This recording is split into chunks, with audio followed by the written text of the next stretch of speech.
ये एमसीक्यू जो मैंने आपके साथ शेयर कर रहा हूं इनका ताल्लुक एंजाइम्स वाले चैप्टर से है और इसमें से कोई ना कोई एमसीक्यू जरूर पेपर में पूछा जाता है। और इसमें से एक एमसीक्यू ऐसा भी मौजूद है जो जब मैंने अपना पब्लिक सर्विस मिशन का टेस्ट क्लियर किया था तो उसमें ये एमसीक्यू मौजूद था जो मैं आपके साथ डिस्कस करूंगा।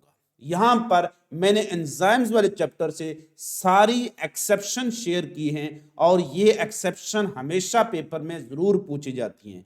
क्योंकि जनरल जो भी बातें होती हैं वो तमाम स्टूडेंट्स को पता होता है, लेकिन एक्सेप्शन जो होती हैं वो एक्सेप्शनल स्टूडेंट्स को पता होता है और वही टेस्ट क्लियर करते हैं। सबसे पहले क्वेश्चन आ सकता है, फर्स्टली डिस्कवर्ड एंजाइम, ये डायास्टेज थी, डिस्कवर किया था एंसेल्मे पाइन ने और 1883 में।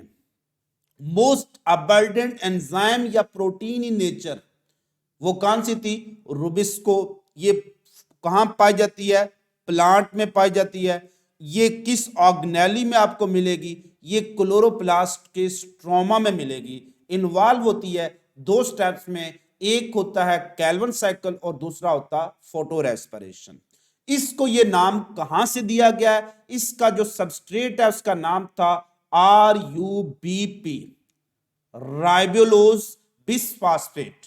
तो राइबोलोज बिसफास्फेट से वर्ड निकला है RUBIS, रूबिस। RU मीन राइबोलोज और बिस मीन दो फास्फेट है, तो राइबोलोज बिसफास्फेट। और चूंकि इसमें ऐड क्या करती है? कार्बन डाइऑक्साइड ऐड करती है, यानी कार्बोक्सिलेशन करती है, इसलिए इसका नाम पूरा क्या बन गया? रुबिस्को। ये एंजाइम RUBP में जब कार्बन डाइऑक्साइड ऐड करती है तो फर्स्ट स्टेबल प्रोडक्ट क्या बनता है? उसको हम कहते हैं 3-फॉस्फोग्लिसरेट, जो कि क्या होता है?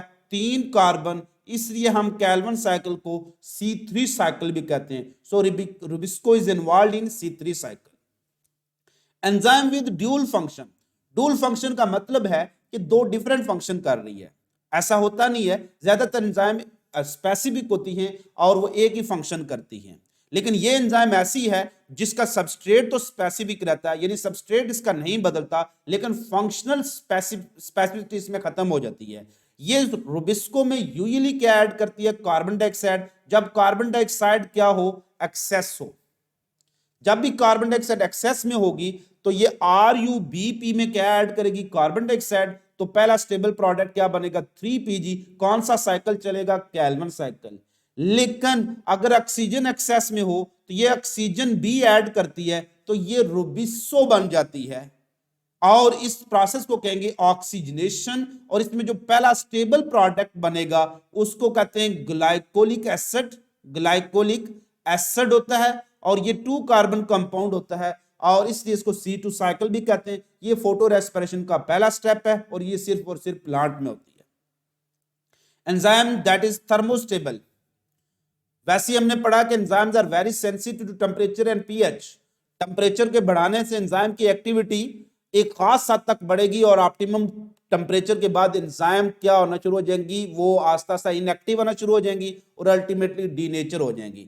तो वेरी वेरी हाई टेम्परेचर पर एंजाइम क्या हो जाएंगे? डीनेचर। सिर्फ एक एंजाइम ऐसी है दैट इज थर्मोस्टेबल, यानी वेरी हाई टेम्परेचर को बर्दाश्त कर सकती है, तो ये अप टू 120 डिग्री टेम्परेचर को भी विद स्टैंड कर लेती है। ये एंजाइम है जिसको हम कहते हैं tag polymerase. T for thermos, AQ for aquaticus. ये ऐसे बैक्टीरिया से हासिल हुई है। थर्मस मीन जो हाई टेम्परेचर यानी अप टू 120 डिग्री पर भी रह रहा होता है। एक्वेटिकस मीन पानी, तो यहां से थर्मस एक्वेटिकस टैग पॉलीमरेज कहते हैं। ये एक स्पेशल किस्म के DNA पॉलीमरेज है जो कि वेरी हाई टेम्परेचर को बर्दाश्त कर सकती है और इसका ऑप्टिमम टेम्परेचर भी, नॉर्मल एंजाइम का ऑप्टिमम टेम्परेचर 37 होता है, ये एक्सेप्शनल एंजाइम है जिसका ऑप्टिमम टेम्परेचर 72 डिग्री होता है।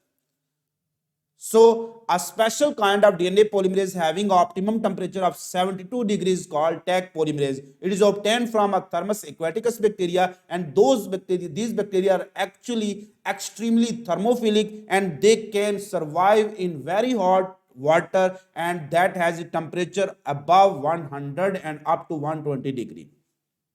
लार्जेस्ट एंजाइम जब आपसे पूछा जाए तो on basis of number of amino acid DNA polymerase epsilon होती है जो कि यूकैरियोट में पाई जाती है और ये लार्जेस्ट एंजाइम है on basis of number of amino acid.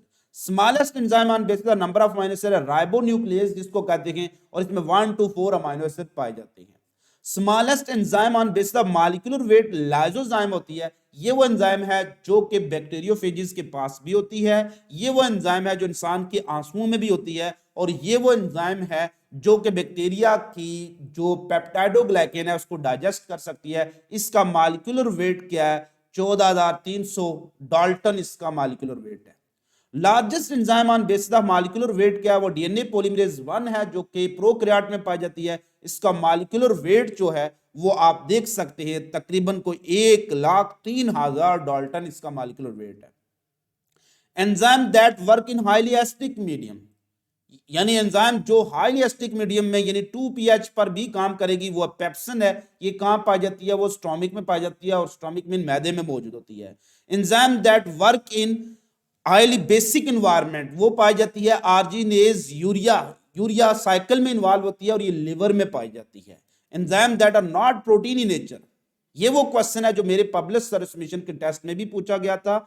तमाम एंजाइम प्रोटीनी नेचर होती हैं एक्सेप्ट राइबोजाइम, ये वो कैटालिटिक आरएनए होते हैं जो कि आपकी राइबोसोम को ही हम बाज़ वक़्त कह रहे होते हैं, राइबोसोम के साथ एसोसिएटेड होते हैं, और इनका काम होता है डिफरेंट किस्म की रिएक्शन को कैटालाइज करना।